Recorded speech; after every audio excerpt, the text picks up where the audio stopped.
You guys want to take a crack at explaining why this is such a big deal? So Crack away. Crack away, cracker. That's inappropriate. I don't listen. Maybe you're too hooked on woke Jaguar, but we're not saying that kind of thing. Sydney Sweeney. We will get to woke Jaguar. Get to woke Jaguar. We'll get to woke Jaguar. Welcome to Pod Save America. I'm John Favreau. I'm John Lovett. I'm Tommy Vitor. On today's show, we'll talk about Texas Democrats fleeing the state to stop a Republican gerrymander. And one of those Democrats, State Representative James Talarico, talked to Lovett about what their plan is. We'll also talk about the firm behind all those spam fundraising texts, Trump backing off his campaign promise to cover IVF, his decision to transfer Ghislaine Maxwell to a minimum security facility, and his new favorite actress, Sydney Sweeney. But let's start with the fact that the economic data released by the U.S. government will no longer be as trustworthy because Donald Trump fired the economist who ran the Bureau of Labor Statistics after we got a bad jobs report on Friday. The report showed that the economy added an estimated 73,000 jobs in July, about half of what economists expected. And worse, the report showed that the economy created 258,000 fewer jobs in May and June than originally estimated. On top of that, we've had fairly anemic economic growth in the first half of the year, and inflation has started ticking up again. The reason for all of this is not a huge mystery. As the AP put it, quote, U.S. hiring is slowing sharply as President Donald Trump's erratic and radical trade policies paralyze businesses and raise doubts about the outlook for the world's largest economy. This undoubtedly led to some self-reflection on Trump's part, who promptly decided to shoot the messenger. Dr. Erica McIntarfer was confirmed by the Senate to lead the BLS in 2024 by a vote of 86-8. Two of those yes votes were from Marco Rubio and J.D. Vance. But sadly, she had to go because she and all the nonpartisan economists who work for her didn't count up the number of jobs in a way that made Trump look good. Here he is Sunday offering his trademark non-factual explanation. We'll be announcing a new statistician sometime over the next 3-4 days. We had no confidence. I mean, the numbers were ridiculous, what she announced. If you remember, just before the election, this woman came out with these phenomenal numbers on Biden's economy. Phenomenal numbers. And then right after the election, they announced that those numbers were wrong. And that's what they did the other day. So it's a scam, in my opinion. My opinion is it's just additional scam. Was he speaking to a giant swarm of bees? What was that? Did he say additional scam? Additional. It's an additional scam. Additional. Is that like addition like plus versus subtraction scam kind of thing? I don't know. I don't know. I think it's just hey, new scam just dropped. Also, what he said there was completely inaccurate. They announced the revision in August of 2024. Which is well before the presidential election. So he's just not talking about anything that's real there. Kevin Hassett, the ostensibly qualified economist who runs Trump's National Economic Council, he's taken a few swings at explaining the situation over the last few days. Here he is on the Sunday shows. And then on Monday, he apparently forgot his talking points. Let's listen. Does the administration have any evidence that it was rigged, as the president said? And will you be presenting that to the American public? Well, the evidence is that there have been a bunch of revisions that could appear to partisans. Oh, I mean, the revisions are hard evidence. The markets seem to believe the revisions in the numbers more than they believe the original numbers. That's why you saw bond yields tumble on Friday. Are you in agreement with that? Do you think we are starting to see a real slowdown in the jobs market? Yeah, I think the jobs numbers were slower than we expected. I think that one of the explanations for revisions is they have more complete data. And so I think it is likely that the revisions are a better read of the data if the data are not being manipulated. And so I've lost track. Were the jobs numbers rigged or were they bad? It's strange to have someone just forget himself and actually kind of answer the question as if Mitt Romney were president. Right. Within the span of 24 hours. Kevin Hassett gets trotted out to defend the most hilariously stupid shit. Like, he was also on ABC News when Trump slapped tariffs on Brazil because they were mad that Brazil was prosecuting the former president for leading their own version of January 6th. You guys want to take a crack at explaining why this is such a big deal? So crack away. Crack away, cracker. Okay. That's inappropriate. I don't listen. Maybe you're too hooked on woke Jaguar. But we're not saying that kind of thing. We will get to woke Jaguar. We'll get to woke Jaguar. So in June of 2020, come back with me. Take a trip down memory lane with me. I didn't like it then. In June of 2020, the job numbers come out for May, and they're surprisingly good, right? They're not good. They're terrible, but they're not as bad as they thought. And the report said that firms had added 2.5 million jobs back, that the unemployment rate was only 13%. But even in the moment, the Bureau of Labor Statistics said, hey, we think we're having a problem collecting data. We think that our Census Bureau takers are putting the wrong numbers in. The actual employment rate is probably higher than 16%. Trump didn't threaten to fire the head of the Bureau of Labor Statistics. He didn't say, hey, everybody, be careful. Some of this data may be exaggerated. He was ecstatic. He said the economy is roaring back. Larry Kudlow said that there was a boom, right? And Republicans at the time used this error to slow down any hope of doing more stimulus. Democrats had passed a stimulus bill. A lot of unemployment aid was running out. A lot of emergency measures were running out. Democrats were like, we need to help. And Trump was like, no, the numbers are amazing, so we don't need to do this anymore. It delayed aid for another 6 months, even though people were in crisis. We make decisions based on this data. If people are losing jobs, they're losing jobs whether or not the data shows it or not. They are being hurt whether or not climate change is real, whether you believe in it or not. And Trump doesn't care about how to respond to the actual facts of what's happening on the ground, what he can do to make the economy better, what he can do to bring costs down, what he can do to increase the number of jobs. He just wants the numbers to be better. And he's doing that across the board. It is extremely dangerous to no longer be able to rely on economic data because we can't trust that this administration will release any information that puts Trump in a bad light. Yeah, I mean, this is supposed to be pretty wonky stuff, right? Unemployment, wages, inflation, like boring data. And everyone relies on this. The Fed, the Treasury Department, the White House, Congress, financial markets, banks, small businesses. And so they don't expect the BLS to be perfect, but they expect the process and the data itself to be nonpartisan and independent. And if you undercut that independence, that's a huge problem going forward because there have been people that have called the process into question. Like Steve Bannon has been on this beat for a long time. He's always said the BLS is partisan and it's rigged. But the experts usually understand that this is good data and it's real. If the experts start to question the data underpinning the U.S. economy, that's a huge problem because the world could decide, I don't know, man, like maybe does the BLS have the courage to put out data that President Trump doesn't like in the future? And like if you're like the world could look at our economy and say there is just too much political risk baked in. It's the tariffs, it's the BLS data, it's Trump's interference with the Fed. What if he fires Jerome Powell? And they could just decide like, I don't know, man, like should we buy treasuries? Should we put money in the stock market? Like let's just move on. Let's go invest somewhere else. And historically speaking, like that ends very badly. We could talk about the Greek example. We could talk about Argentina. But the long story short is when you mess with economic data, it leads to enormous pain, both within your country, but also systemically. And just in case people don't know how this all works, Bureau of Labor Statistics, obviously the head of it is appointed by the president and confirmed by the Senate. That is the person that Donald Trump fired.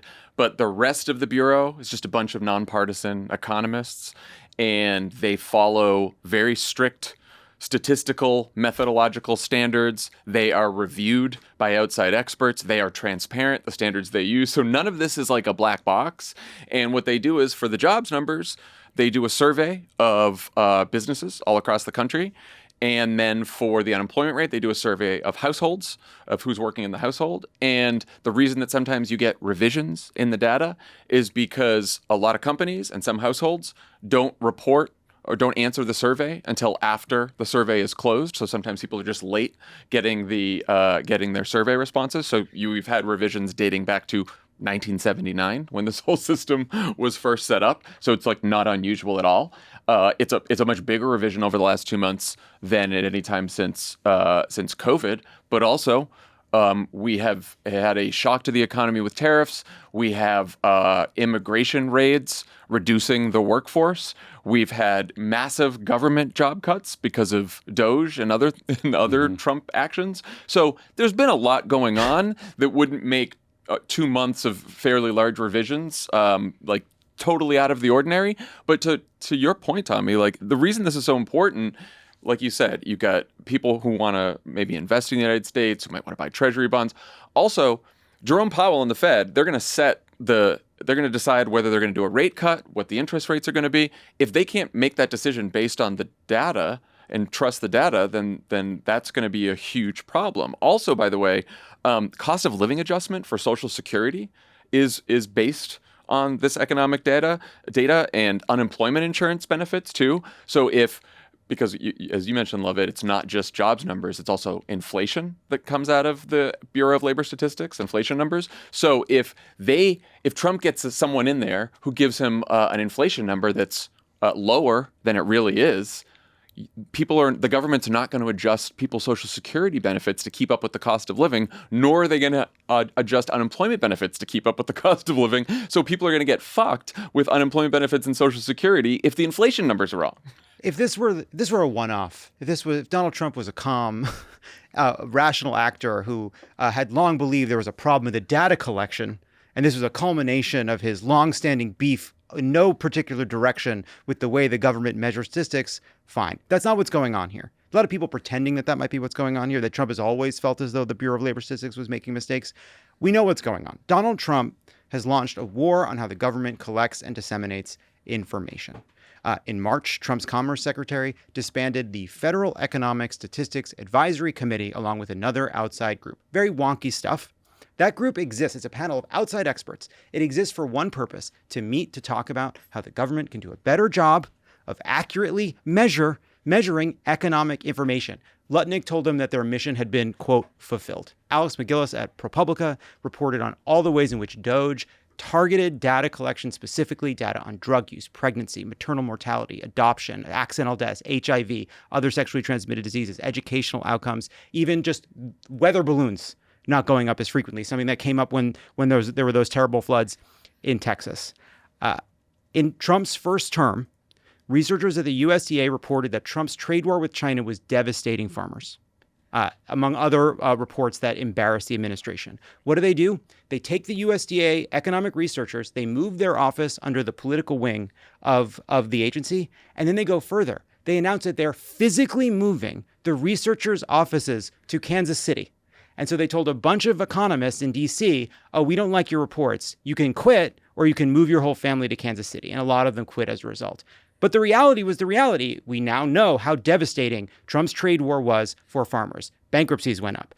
Calls to suicide hotlines went up. He gets angry because the headlines are bad, but the actual facts remain the facts. The damage is the damage. He doesn't care about the outcome. He cares about the story. And all these people are now going around trying to claim that Donald Trump is just trying to clean up our economic reports, when meanwhile we're going to end up in a situation where every week we're going to get a new story about how our chocolate rations are up, and yet no chocolate.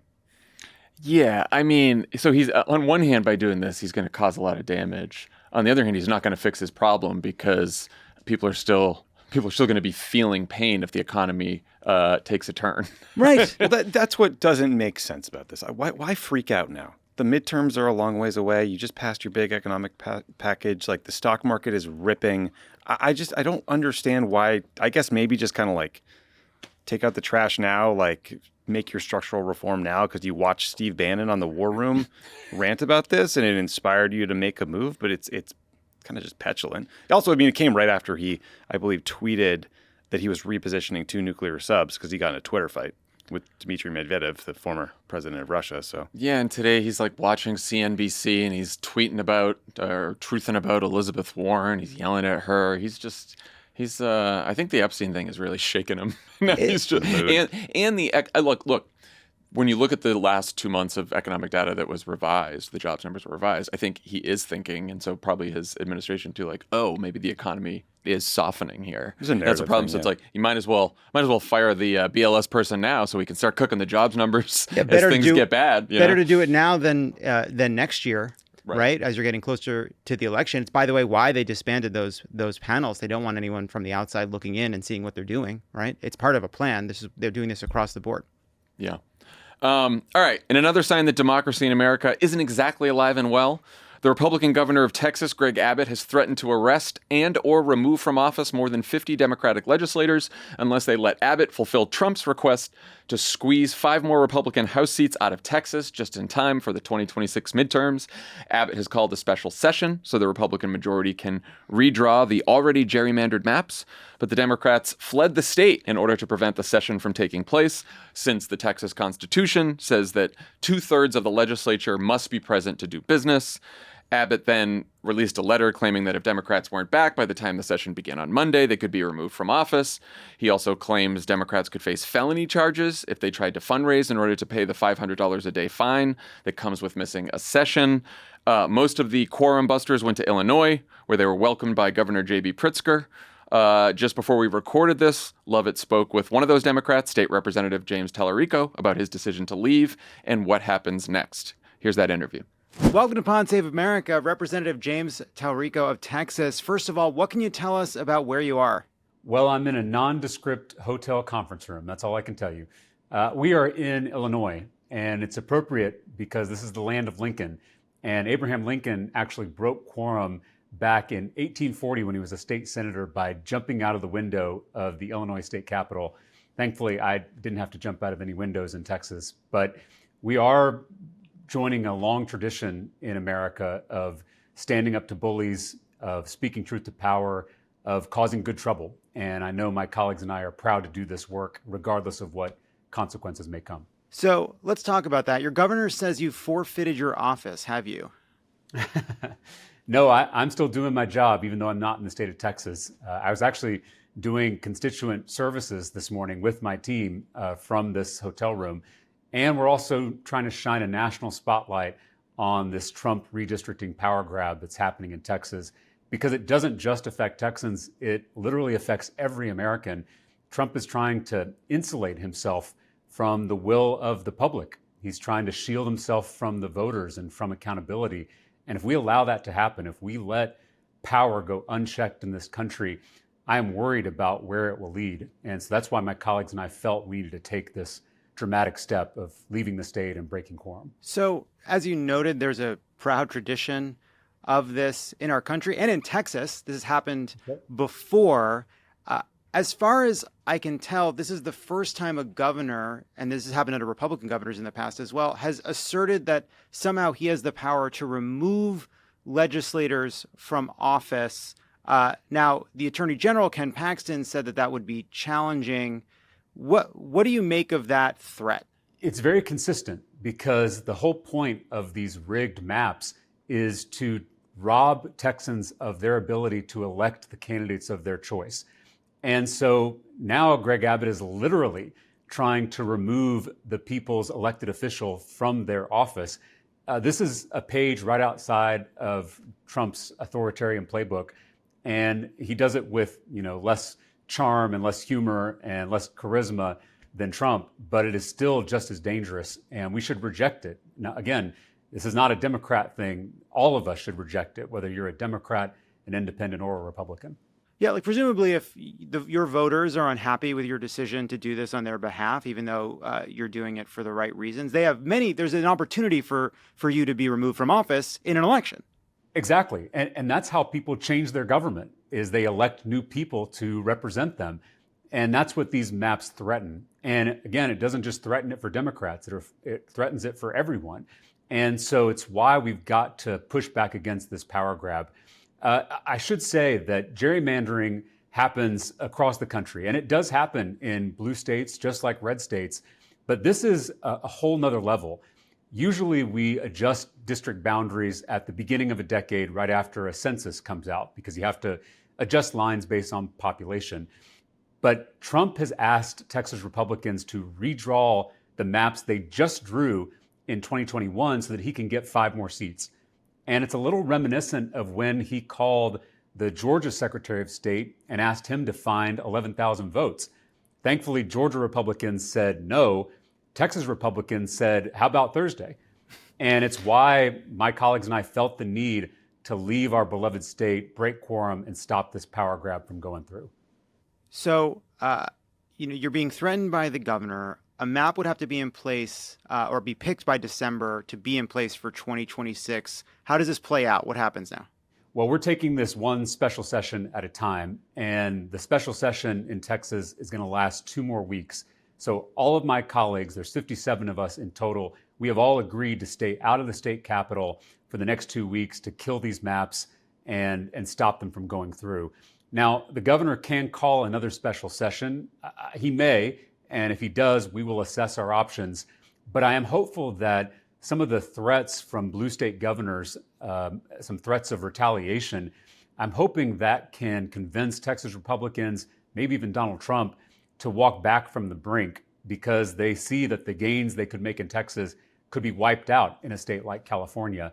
Again, the goal is not for every state to be gerrymandered. The goal is ultimately to take politics out of this process, because it is the rot at the core of our broken political system. But Democrats can't unilaterally disarm. We have to stand up to bullies. We got to look them in the eye and not blink.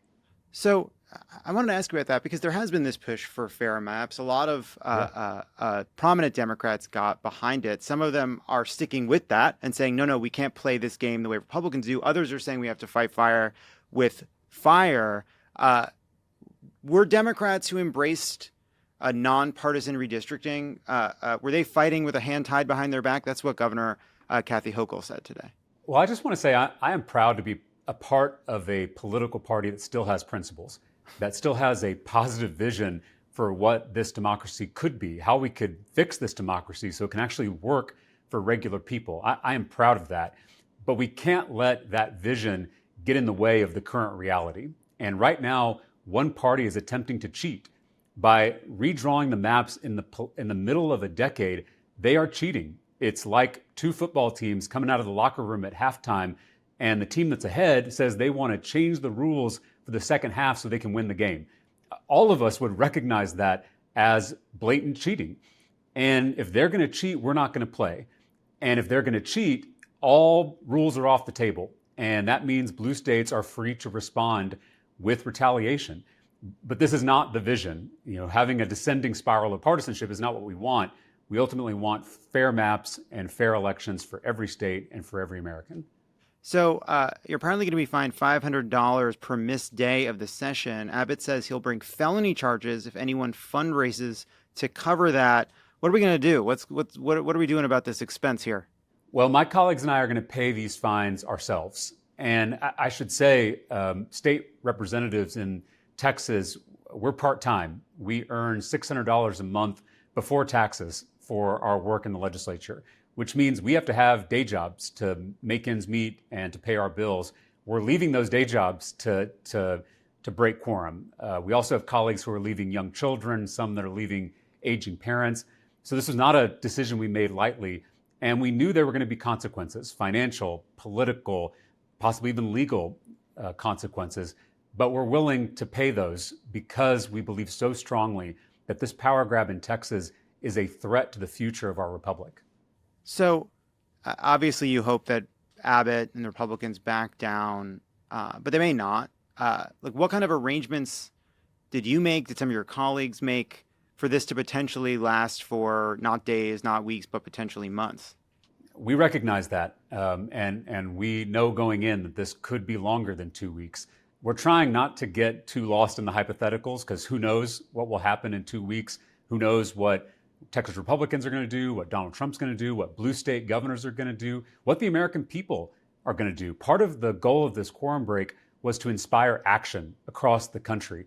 I do think that courage is contagious. And I think once people see someone standing up, it makes it easier for them to stand up, whether that is them volunteering, whether it's them protesting, whether it's them donating to this quorum break to help us fund the food and the travel and the lodgings.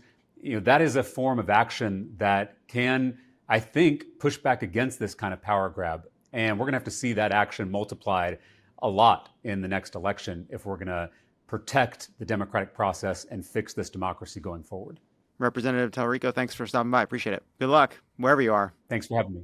Hey guys, it's Tommy Vitor. You can support the work we do here at Crooked Media by becoming a member of the Pod Save America YouTube channel.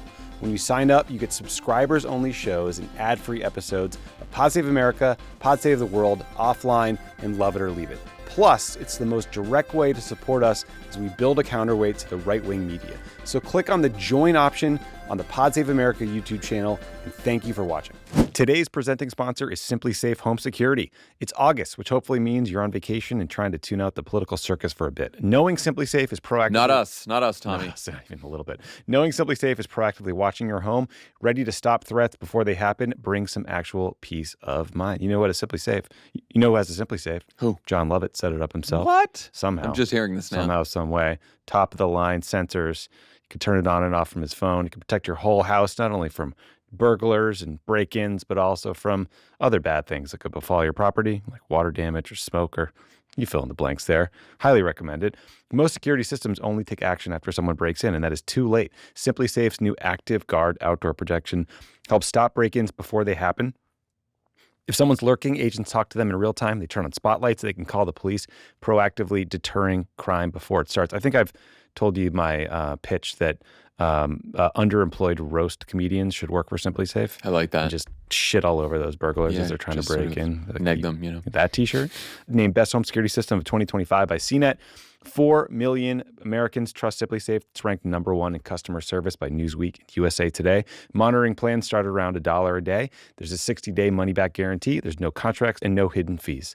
Visit simplysafe.com/crooked to claim 50% off a new system with a professional monitoring plan to get your first month free. That's simplysafe.com/crooked. There's no safe like Simply Safe. Pod Save America is brought to you by Hiya. Typical children's vitamins are often packed with sugar, unhealthy chemicals, and unnecessary additives. Hiya offers a superpowered, chewable vitamin with zero sugar and gummy additives that still taste great, even for picky eaters. It's designed to fill common nutritional gaps in children's diets, providing the full-body nourishment they need. Formulated with the help of pediatricians and nutritional experts, Hiya is pressed with a blend of 12 organic fruits and veggies, then supercharged with 15 essential vitamins and minerals. It's non-GMO, vegan, dairy-free, allergy-free, gelatin-free, nut-free. Everything else you can imagine. Every single batch is third-party tested in a qualified GMP-compliant lab using scientifically validated testing methods, so you know the product is safe and nutritious. Hiya is designed for kids 2 and up and sent straight to your door so parents have one less thing to worry about. Charlie takes Hiya vitamins, has for a couple years, and he thinks they taste great, and they give him all the vitamins he doesn't get from being a picky eater, like they said, and, The other day, he solved the twin prime conjecture, which is the question of whether there's infinitely many primes P such that P plus 2 is also prime. For example, 3 plus 2 is 5, 11 plus 2 is 13, etc. He solved it. Charlie has taught me things about the solar system and the Titanic sinking that I had never known in my entire 44 years on this earth, so I will not be surprised. The Navier-Stokes existence and smoothness thing. Again, this comes directly from Hiya vitamins. Yeah. So just letting you know. Are you tired of battling with your kids to eat their greens? Hiya now has Kids Daily Greens and Superfoods. Imagine the problems they could solve with that. A chocolate-flavored greens powder designed specifically for kids, packed with 55-plus whole food ingredients to support brain power development and digestion. Just scoop, shake, and sip with milk or any non-dairy beverage for a delicious and nutritious boost your kids will actually enjoy. The same multivitamin that more than 1 million kids and parents love are now available with Disney's The Lion King with a new Lion King unboxing experience, including a Lion King bottle and Lion King stickers. Don't sleep on that. And we've worked out a special deal with Hiya for their best-selling children's vitamin. Receive 50% off your first order. To claim this deal, you must go to hiyahealth.com/crooked. This deal is not available on their regular website. Go to HIYAHEALTH.com/crooked and get your kids the full-body nourishment they need to grow into healthy adults. Okay, that was Representative James Talarico. What do you guys think about this whole situation? Tommy? I think we're in a tough spot. I mean, the ball is firmly rolling in Texas. Even if it doesn't get done in this special session because these guys are out of town, Abbott can just call another one. Republicans in Texas have pulled this shit before. They didn't really face any political consequences. 5 seats is a huge deal in the midterms. So I wish we lived in a world where Texas voters, like across the political spectrum, were outraged by the fact that Republicans are more focused on, they called a special session to do 2 things, flood relief and redistricting. They put redistricting first. They're not prioritizing the actual needs of their states. But I just don't think we live in that world, and Abbott has a leverage, and these lawmakers have day jobs and families and obligations. They can't be on the run forever. Like, I don't know. It feels like we're in a bad spot. They just have to hold out till December. They can't. So it's August 4th. Look, the 3 months. Yeah. It's very like it's. They get out of day jobs. These are human beings. It's such a like old school and practical. Like, it's like, we got rid of the real filibuster, so we have these virtual filibusters. So everything is sort of game theory and gamesmanship. But this is a real.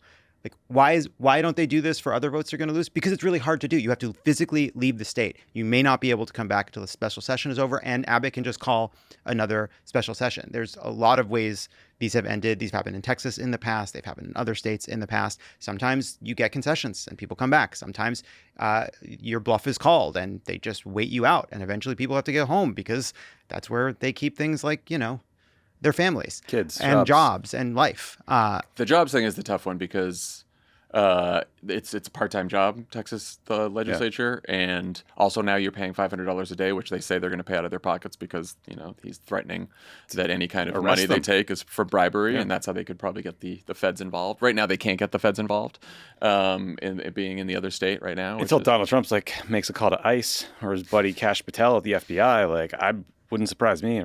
What did Talarico say about what they're?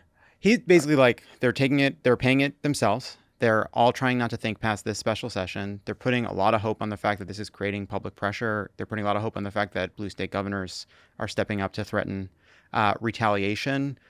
But a lot of it is just hoping that Abbott will back down, which doesn't seem particularly likely, and not thinking more. I asked him specifically, are you prepared to do this through December? And he just wouldn't go beyond saying they're doing it through this special session and not trying to be in hypotheticals. And I should say the reason I mentioned December, the reason December is getting thrown around is they would have to redraw the maps by December in order to get it done in time for the midterms in 26 for the ballots and everything else. So that's if they could hold out to December, but you're right, it's 3 months. So that's the tough part. And then I think, look, the hope is that, this OnlyFans they're all starting is going to generate the revenue, because there's no crime against that. To be clear, Abbott, I guess they could take other jobs. They could take other jobs, or they could work remote. Yeah, some of them I'm sure can work remote. You have to have a hybrid work model, whatever their real day jobs are. But the Abbott's threat here, Democrats did this in Texas. Rick Perry was the governor. And there are all kinds of threats, and people say they're going to be punished when they return to the legislature. But no one said that they could suddenly forfeit their jobs, or that the governor could usurp the power of the voters and suddenly remove people from office. That wasn't an option in the past that they suddenly discovered because of some non-binding opinion by Attorney General Ken Paxton, that even Ken Paxton says the governor is reading, who's a lunatic, who even Ken Paxton says the governor is reading too much into. And it does seem like that threat, the remove them from office threat, is a bluff. Yeah. That is not. I mean, I think the best case for this is not going to work is they have to get home at some point. But not only is there no binding legal opinion that he can remove them from office, but they would have to file that in all 50 districts, some of which are very Democratic districts, and then they would have to hold special elections to replace them, and all of this has to get done by December. So I think that's pretty bullshit. The whole we're going to remove you from office thing, and then the felony thing for the bribes. Who knows? That's where you get into the feds. But this is where Paxton is going further, right? He's going further by doing this mid-decade redistricting, but he's also going further by trying to make this illegal when it is not illegal to break quorum. What they're doing is not a crime. Texas Supreme Court has already decided that. And so he's frustrated by the fact that what they're doing has been not just is historically justified, but also just not breaking the law. So he's looking for any excuse he can find to try to prosecute these people. Yeah. So it seems like the most likely way for Democrats to fight back is Democrats in other states to do this themselves. We have talked about this a little bit. Newsom, obviously, Tommy and I talked to Newsom about this, and he sort of laid out his plan here, which is, maybe calling a special election to change the Constitution. Kathy Hochul is now saying that she might try to do something, though it appears she can't really do anything until 2027. No, it doesn't sound like they can do anything to get changes through their process would take till 2027, which doesn't help us in the midterms. Yeah, so she's talking a big game, Kathy Hochul. And look, maybe she could be right about if she can't get it done in the midterms, but they do this, she's going to go ahead and try to do it for the future, but it's not going to help with the midterms. Right. And then J.B. Pritzker, look, that's a tough one too. I think our real options are Gavin Newsom. We talked about the options he has to go on offense. There's a chance to pick up some seats in Illinois. There's maybe one seat in Maryland. I think Governor Wes Moore is deciding whether to go to his legislature to talk to them about trying to change the maps and get us another seat. But there's a long-term problem that could be even bigger. Like our buddy Brian Tyler Cohen interviewed a Democratic lawyer named Mark Elias a couple days ago where he kind of laid this all out. And the gist, though, is the Supreme Court is reviewing whether Section 2 of the Voting Rights Act violates the Constitution. And if it does, and if it gets struck down, Republicans could redraw dozens of congressional districts and get rid of like all of these black majority districts, especially in the South, which means you have a state like Alabama that could go from having 5 Republicans, 2 Democrats to just 7 Republican districts. So there's like this massive, scary threat looming down the pike here if the Supreme Court goes the wrong way.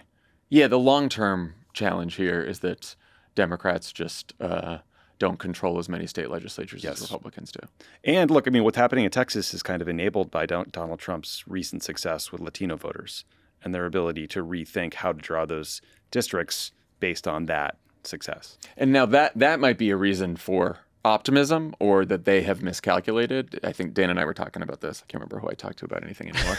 But, these are like Trump plus 10, Trump plus 15 districts, but that is in the presidential election and in the midterms. Even in the midterms, Dan was pointing this out, that Beto lost to Abbott in 2022, Beto O'Rourke.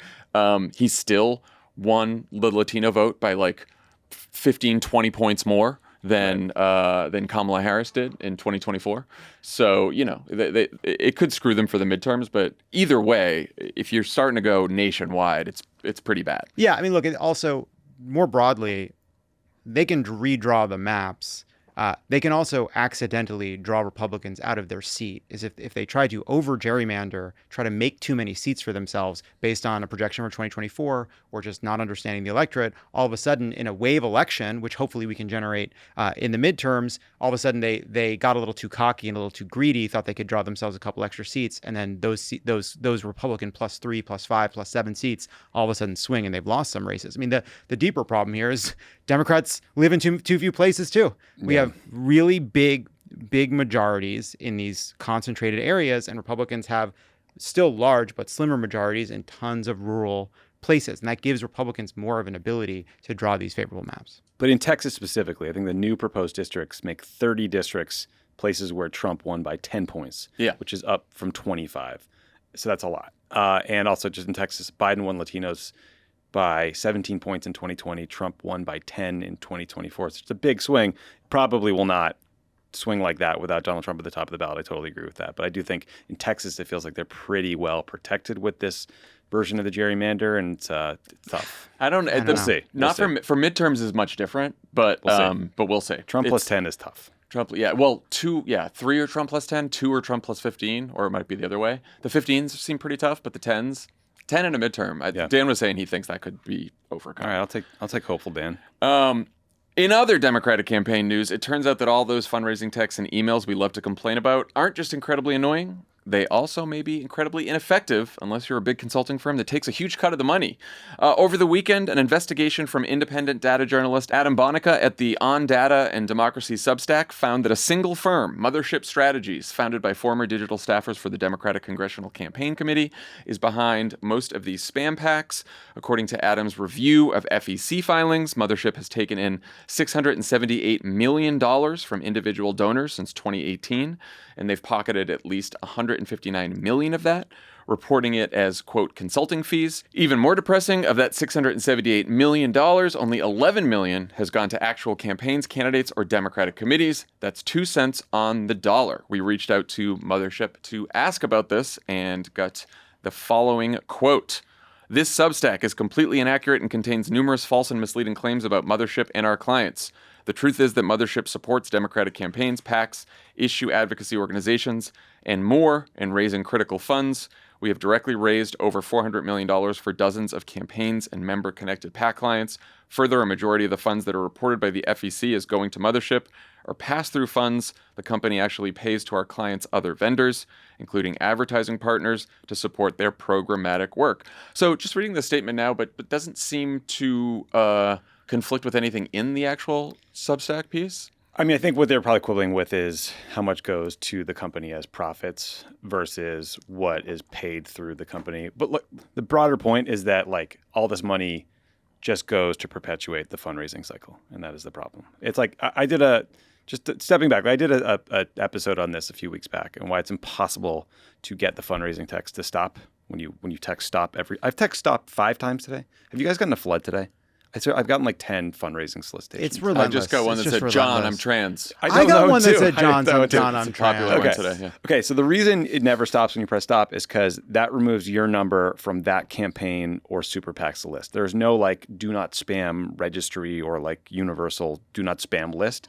And so if you've donated even to like one candidate in your life, that can go into a list that gets sold to consultants or data brokers, and they can sell your list and your information over and over and over again in perpetuity, which is why it can feel like and maybe is impossible to get off these lists. And I think the problem is like when you press party leaders about how annoying and damaging these fundraising tactics are, they just kind of shrug their shoulders and say, well, they work. But what this article suggests is that they don't work. They're incredibly inefficient. An enormous amount of money goes in, but very little goes out to the causes. And obviously, the people at Mothership Strategies kind of quibble about how much is going to them versus other vendors. But all of this money is going to do more fundraising, right? It's like not a lot of it is going towards the actual political causes. And they're not saying that in the statement, by the way, that they're not trying to argue that actually more is going. They're just saying it's not all going to us, it's all going to some vendors as well. Or at least that's what the statement says. Or maybe some share of it is going to advertising and is being counted in the wrong way. Who knows? We'll get, they're claiming this is largely inaccurate. We'll see. But like stepping back, this is a stupid way to run a fucking party, right? Like, let's say more of it is going out. Than this article claims, or some way in which he's over-counting something, right? First of all, I don't think you're going to land at the end and be like, wow, it's actually really good. Mm-hmm. But put that aside. There was this report that came out that Democrats send a far greater share of their fundraising dollars to safe seats than Republicans do.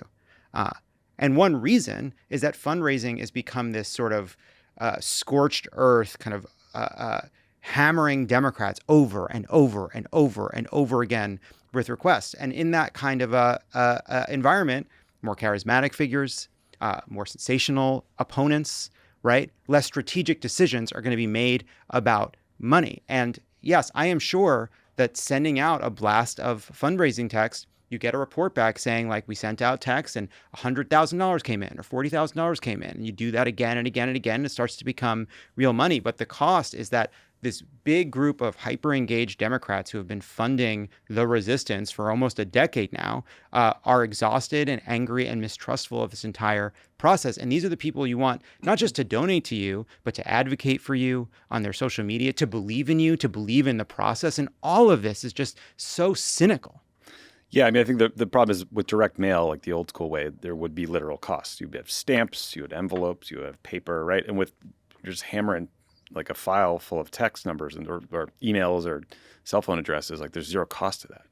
And so you can just go after these people over and over and over again. And again, we don't know about the top line numbers in the story, but there's one example that seemed pretty egregious to me, just that got at the waste and the self-dealing here, which is there is a super PAC called End Citizens United, which I've definitely gotten. I was going to say, right? Yeah. So apparently that PAC was created by 2 principals from Mothership Strategies. So of course, End Citizens United then hires Mothership Strategies to do their text and email and fundraising.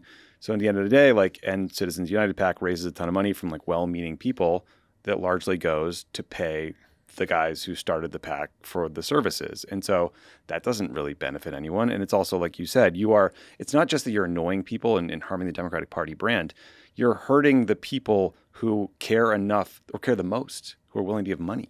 You're also raising it made me think of this because of the name. You're raising expectations for people who have End Citizens United. You're not going to end Citizens United, change the Supreme Court. Right. That's what's going to happen. You're going to wait around and we're going to have to get a whole new court to have a chance to end Citizens United. So like that one, all of the ones that they listed, all the PACs they listed in the Substack are all, I recognize most of them because they're all on our phones. They're all constantly. Yeah. And they're all ridiculous. And the fundraising pitches all sound ridiculous. The emails sound ridiculous. It's like, it's crazy. And by the way, like I am sure in the deluge of texts we're getting, there are legitimate requests from campaigns I'll either want to or will ultimately donate to, but I have to ignore all of these messages because, first of all, you don't know if they're reliable or not. You don't know if they're true, right? Like, for every dollar that's going to mothership strategies, who knows how many fake tests are going to kind of guileless senior citizens who have been horrified by Trump and want to help and are watching MSNBC and are super engaged and just donating on their phone to random numbers. It's a stupid and ridiculous system, and more Democratic politicians need to stop participating in this process. And maybe it requires a little bit of, there is like a little bit of a network effect and sort of a collective action problem. But there has to be some alternative, including Democrats working together to figure out some other way of reaching voters that's less of a deluge and less sort of a kind of like winner takes all, everyone going after everybody all the time. Yeah. And I think that, and I talked a little bit with Ken Martin about this, the chairman of the DNC, when I interviewed him for YouTube. Check it out, Pod Save America YouTube. And he does seem like, and this was before the story came out, but he seemed like he wants to do more to call them out. And remember the Harris campaign. I've heard he's pissed about this. He's pissed about it. Yeah. He was very pissed when I talked to him about it. And also I think the Harris campaign during in 2024 did call out some of these SpamPacs as well. Yeah, I mean, there's SpamPacs that are like horribly spammy, right? Like whenever someone's running, it's Marjorie Taylor Greene. There's always some candidate that'll raise like $20 million and it'll all go to consulting services that somehow benefit them. But then there's also PACs that will send out texts and emails that include photos of politicians that are in no way connected to the PAC. Like that's really predatory.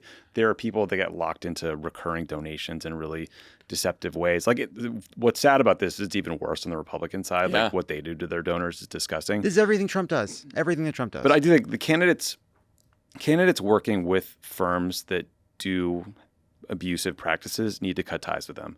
And they also need to recognize that you end up feeding your online donors into this ecosystem and churn of fraud and self-dealing, and you're harming your own people. Totally. And I also think like this article claims that this firm, Mothership Strategies, is kind of insulated by its connections with senior elected officials in the Democratic Party. And those officials say, basically it's no big deal because the tactics work and we need the money and everyone benefits in the end. And like, I've been in meetings with you guys where we've heard that directly from top officials in the party. They're off the record conversations, so we're not going to name names, but it's sort of like a shrug, like, well, it works. And, if an annoying text is the worst thing in your life, like, you got bigger problems. And I just think like that is bad. We need to take this seriously and not brush it off.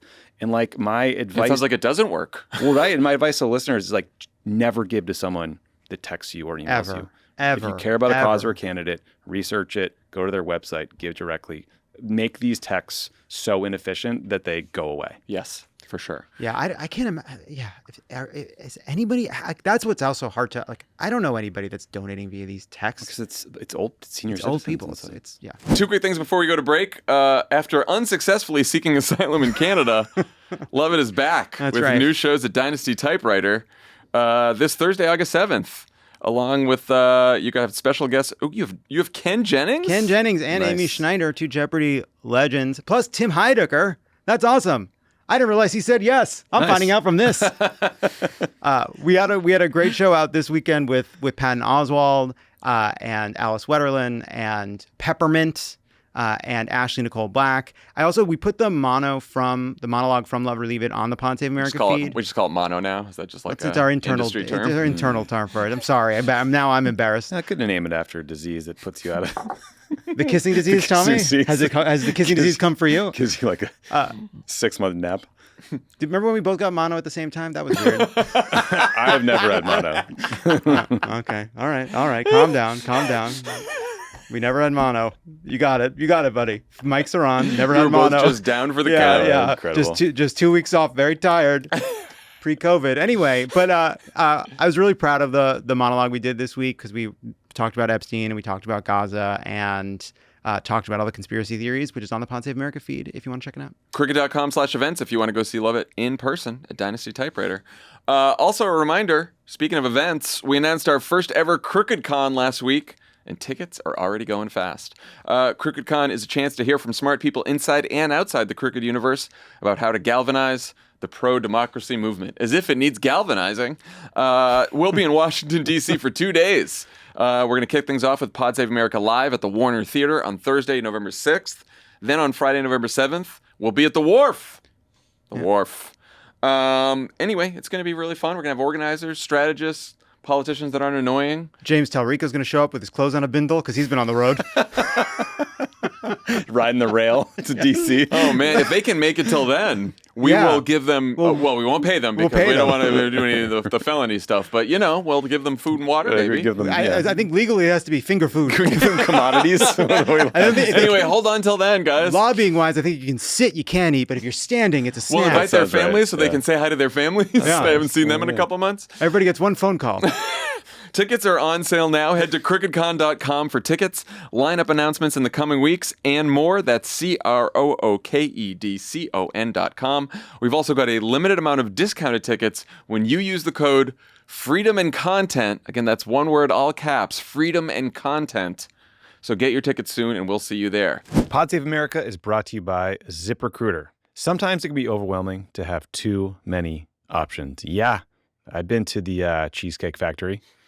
That menu goes on for days. And you know what? I love every page. You know what everyone wants? You want curation. You know what I mean? So we don't have enough of that today. I don't want 100 things. I want 5 of the best options, and then I pick one. And the same applies if you're a business owner who's hiring. It can be overwhelming to have too many candidates to sort through, but you're in luck. ZipRecruiter now gives you the power to proactively find and connect with the best ones quickly. How? Through their innovative resume database. And right now you can try it for free at ZipRecruiter.com/crooked. ZipRecruiter's resume database quickly identifies top candidates for your roles through advanced filtering. See a candidate you're really interested in, you can unlock their contact info instantly. 320,000 new resumes are added monthly, which means you can reach more potential hires and fill roles faster. No wonder ZipRecruiter is the #1 rated hiring site based on G2. We've used ZipRecruiter here at Crooked Media. Sure have. Found great candidates. We found them fast. We hired them quickly. And that's really important because you can spend a lot of time looking for vetting, sourcing candidates, and it can bog down your organization. You want to get great people in fast, and ZipRecruiter can help you do it. Skip the candidate overload. Instead, streamline your hiring with ZipRecruiter. See why 4 out of 5 employers who post on ZipRecruiter get a quality candidate within the first day. Just go to this exclusive web address, ZipRecruiter.com/crooked. Go now. Try it for free. ZipRecruiter.com/crooked. Again, that's ZipRecruiter.com/crooked. ZipRecruiter, the smartest way to hire. This is an ad by BetterHelp. These days, it feels like there's advice for everything. Cold plunges, gratitude journals, screen detoxes. But how do you know what actually works for you? With the internet and information overload about mental health and wellness, it can be a struggle to know what's true and what actions to take these days. Using trusted resources and talking to live therapists can get you personalized recommendations and help you break through the noise. Therapy's great. Never thought I would go to therapy, and then I did a couple years ago, and now I love it. It's really helpful to talk to someone. There's a lot going on for all of us. Even if you don't think you need therapy, you could probably benefit from it. BetterHelp's perfect for this because you don't even have to go to a therapist's office. You can just do it online from your home. With over 30,000 therapists, BetterHelp is the world's largest online therapy platform, having served over 5 million people globally. It works with an average rating of 4.9 out of 5 for a live session based on over 1.7 million client reviews. Convenient, too. You can join a session with a therapist at the click of a button, helping you fit therapy into your busy life. Plus, you can switch therapists at any time. As the largest online therapy provider in the world, BetterHelp can provide access to mental health professionals with a diverse variety of expertise. Talk it out with BetterHelp. Our listeners get 10% off their first month at BetterHelp.com/PSA. That's BetterHelp.com/PSA. So at this point, Trump has broken so many campaign promises, it's hard to keep track, but there's one in particular we wanted to flag. You might remember Trump saying a lot of things like this during the 2024 campaign. I'm announcing today in a major statement that under the Trump administration, your government will pay for, or your insurance company will be mandated to pay for, all costs associated with IVF treatment, fertilization for women. We are going to be paying for that treatment. So we are paying for that treatment. All Americans who want it? For all Americans that get it, all Americans that need it. Oh, I want to talk about IVF. I'm the father. You don't hear that every day. I'm the father of IVF, so I want to hear this question. That was always so weird. So the father of IVF strange. thing. I remember Didn't that. make any sense. So on Sunday, the Washington Post reported that the Trump administration does not plan to require health insurance to cover fertility treatments and IVF, nor have it mandated in Obamacare, nor provide government subsidies to make the procedures more affordable. A White House spokesperson told the Post that the Trump administration is, quote, committed like none before it to using its authorities to deliver on this pledge. So one survey from last year, 1 in 8 women or their partner said they needed some form of fertility treatments in order to get pregnant, but only 1 in 10 had received it. And about 2% of all babies born in the U.S. are a result of IVF specifically. You think Trump ignores this promise at his own peril? Yeah, I do. I think a lot of people care deeply about this, and I think the political cost is cumulative. Like, there's a critical mass of lies like this. And just for those who don't know, IVF is insanely expensive. The average cost of a cycle is $14,000 to $25,000, depending on where you live in this country.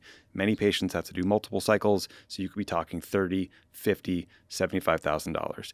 And that is just way out of reach for a lot of people. But it's not a small thing you're trying to get, right? Like, this is about having a child, right? This is like deeply painful and important to people. And I think a lot of folks in the political world were skeptical of this promise because of the timing and how cynical it was and how expensive it was. But for a lot of people, like a lot of voters, heard this, and this was their only hope of ever being able to afford IVF and potentially having a baby. And this is a life-changing, massive, broken promise that is not a small thing. It's not something you'll forget.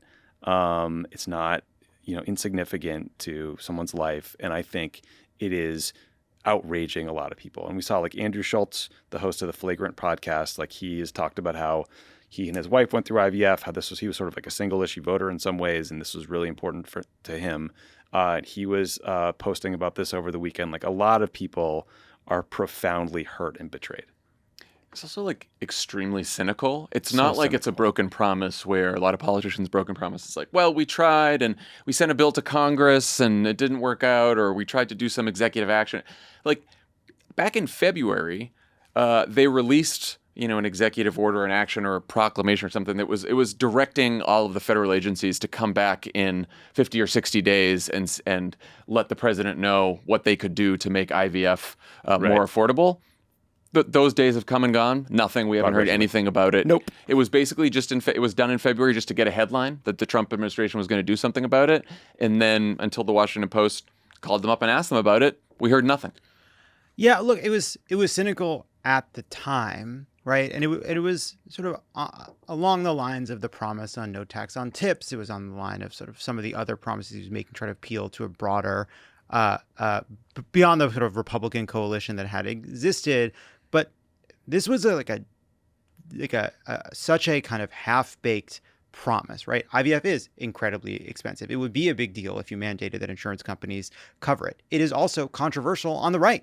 There are a lot of anti-abortion Republicans who are opposed to IVF. This story was kicked off because of a ruling in Alabama that suddenly called the possibility of IVF into question in that state and jeopardized the ability of women to access IVF if they wanted it. And it was extremely unpopular. It was extremely damaging. It was the natural consequence of the court's abortion ruling. And all of a sudden, Trump faced this terrible news cycle. And he says that I'm the dad of IVF, whatever the fuck that means. And I'm going to make sure anybody who wants IVF can get IVF. Even like for policymakers, it's a difficult question. How many cycles do you cover? How do you mandate this? Right? Like it's expensive and like it's important and it's a hard policy, right? Like and he just sort of went off half-cocked to win these votes, and they had no intention of following through on it.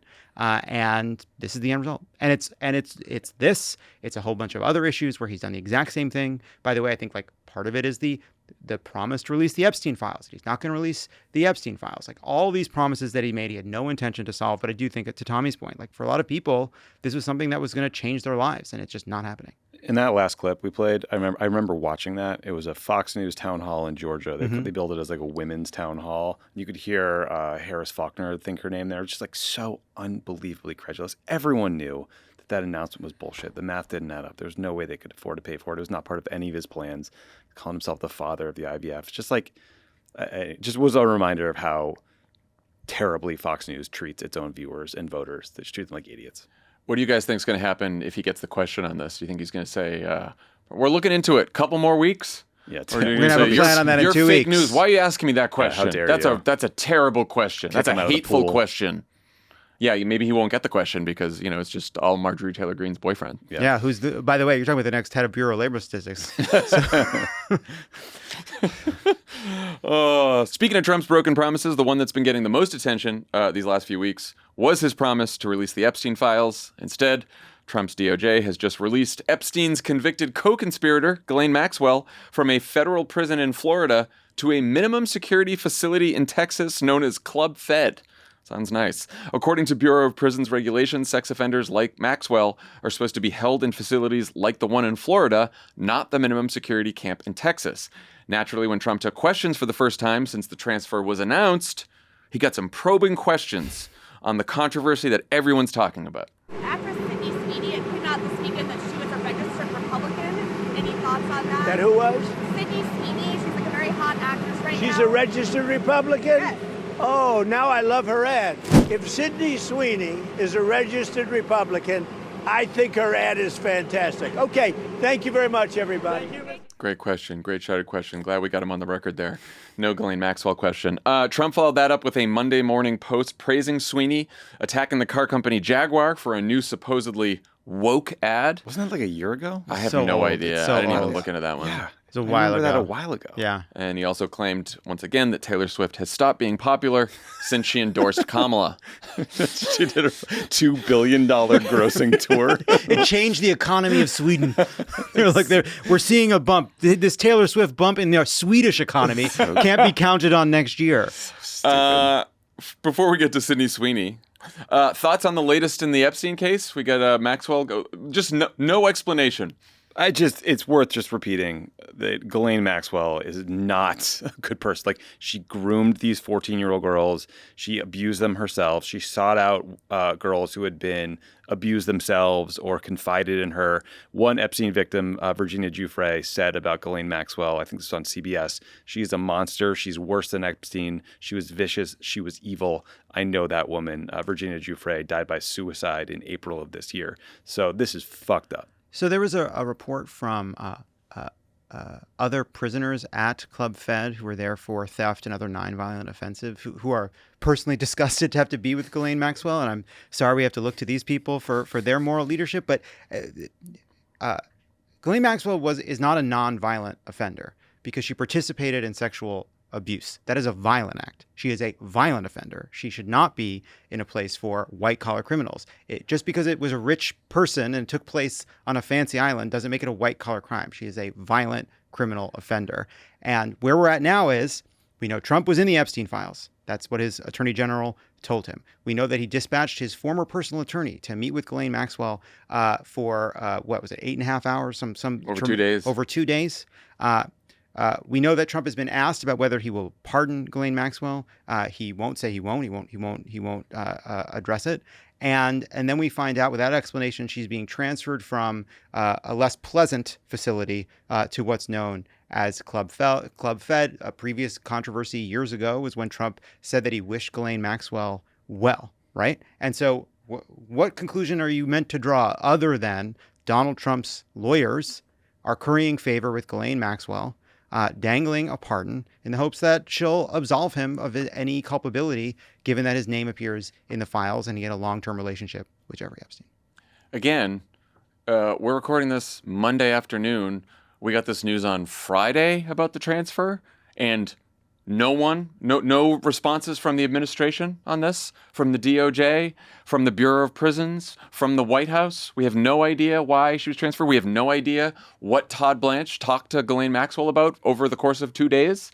So we just don't get these questions answered. But the DOJ did have time to leak to Fox News that they're going to a grand jury to conduct an investigation into the Obama administration for this Russiagate bullshit that you can't even figure out what the crime might be or what law might be broken. So they were able to let Fox know that they're conducting this investigation, but no answer on Ghislaine Maxwell. And we also know that 1,000 FBI staffers worked 24/7 to review something like 100,000 documents in the Epstein files. And we know that they spent a bunch of time redacting Donald Trump's name. And now we're not going to get to see those files, according to Donald Trump. So nothing shady there. No answers on that either. Nope. No questions on that. No answers on that. We're just all flying blind here. Whatever the Trump administration wants to tell us about what they're doing with Ghislaine Maxwell or the Obama administration or Russiagate or the jobs numbers, that's what we have to deal with. There's and then they just fucking trolled us all with that. I don't know if you guys saw the post today from the White House that said most transparent administration in history.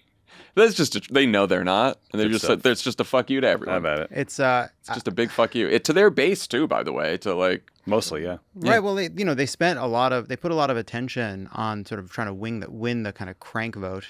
And appeal to a bunch of conspiracy theorists, and they put Kash Patel and Dan Bongino in these positions of authority, two people that espouse some version of conspiracy theories, which at this point I think are true, about Epstein and about QAnon, claiming there's a vast global pedophilia ring run by the powerful and the elite. And the next thing we know, Donald Trump is president, and they are laying out the red carpet for one of the most notorious sex traffickers in American history at this point, who participated in terrible crimes for a very long time, and there's just no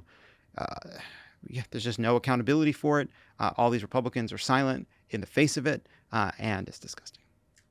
More importantly, would you guys like to weigh in on the Sydney Sweeney discourse now that we know she is a registered Republican, reportedly, and now that the President of the United States has weighed in on this multiple times? So it is just a pun on the word genes. Yep, it is. Just a pun. Just a pun on the word genes. Good genes, but it's not. It could be genes inherited, or it could be genes that she's wearing. See? It's funny.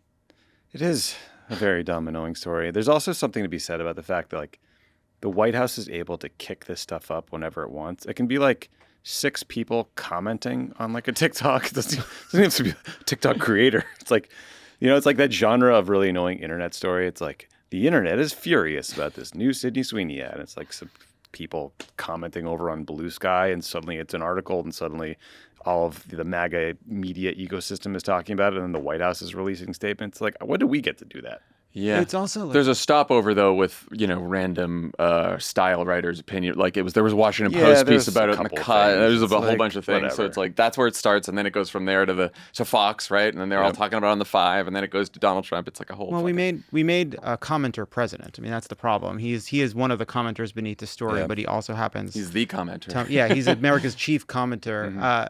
I will say the woke Jaguar ads. What? So why are they woke, and what are they? Well, so first of all, I just would point out that Jaguar is a British company. It's not really. I don't think it's been really affected by America's woke problem, according to Trump. But they redid their logo, and it's very ugly, and that's for non-woke reasons. The new Jaguar logo was very bad. This happened in late 2024. By the way. Yeah, it's quite old. It's quite so old. And everybody was like, "Hey, you did a bad job on your logo."